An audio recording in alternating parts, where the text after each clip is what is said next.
I rewrote a poem of mine. The poem's called Selections from the Politically Correct Brainwash Sutra. It was written in response to, I used to run an open mic night in Leeds, and somebody read something one night that somebody disagreed with, and the person who disagreed with it tried to get the whole night shut down. So this was a poem written in response to that, which I've rewritten to correspond. To correspond with tonight, yes. Thank you very much. It's based on the Tibetan Book of the Dead and the idea of a Buddhist sutra. So bear with me, it's in 3 sections. Part 1.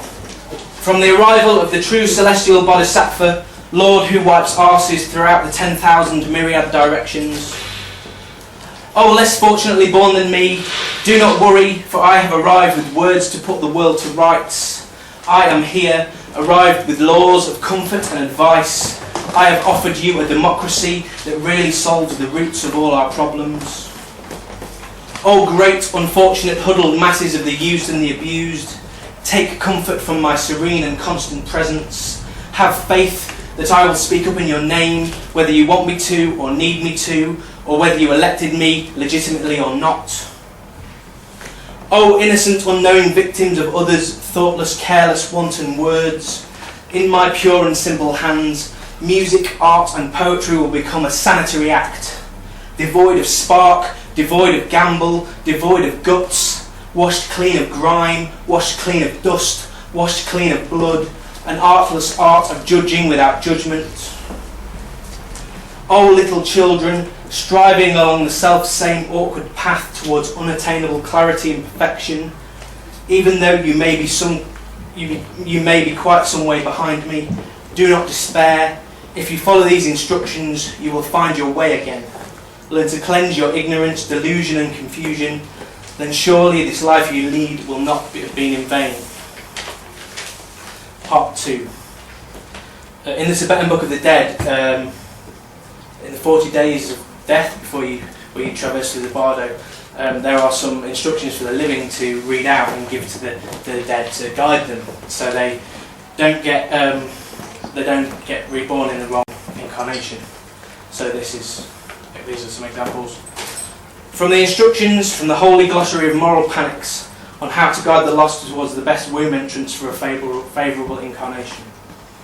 Do not mention corruption, do not mention vote rigging, do not mention email hacking, do not mention menacing police systems, obedient judicial systems, creeping authoritarianism. Do not mention mega corporate petro-wealth interests being pursued whatever the human cost. Do not suggest that devoted Putin supporters are now a marginal group. Do not tarnish the father of the nation's image. Do not put ideas into people's heads. Do not mention bad infrastructure. Do not mention inadequate schools. Do not mention everything falling apart. Do not protest on the streets without unnecessary permits. Do not wear a balaclava. Do not mention the increased use of force and intimidation against ordinary citizens. Do not talk about or pursue justice for Natalia Estemirova. Do not talk about or pursue justice for Anna Politkovskaya. Do not dare to question and expose the treachery, deceit, bribery, hypocrisy, greed and lawlessness of your democratically elected politicians. Do not bring the Virgin Mary into it.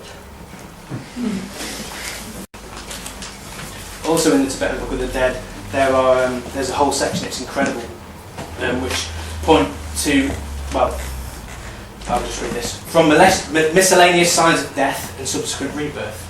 So, just things to look out for. If, after listening to Pussy Riot, animal sounds are emitted from the mouth, urine is secreted from the urethra, and bodily warmth received from the genitals, and charges of blasphemy are brought, this indicates that one will be born as an animal. If you look into a mirror in any one of your 20 presidential residences on the 6th hour, on the 6th day of the 6th month, and there are hundreds and thousands of angry, everyday people shouting back, "We exist, we exist, we exist," why should you listen to anything that any of them are saying? If the right leg shakes, nausea and anger is felt, bodily warmth recedes from the sole of the feet, and more repressive laws are passed, It is said that this person will be born in the hells and truly lead the life of a galley slave. If you find yourself masturbating outside the silent, empty confessional box with one hand on the Constitution while being sworn into your third term of office with plans to replace the elected heads of the 89 regions with appointees, you should probably expect some kind of opposition and dissent.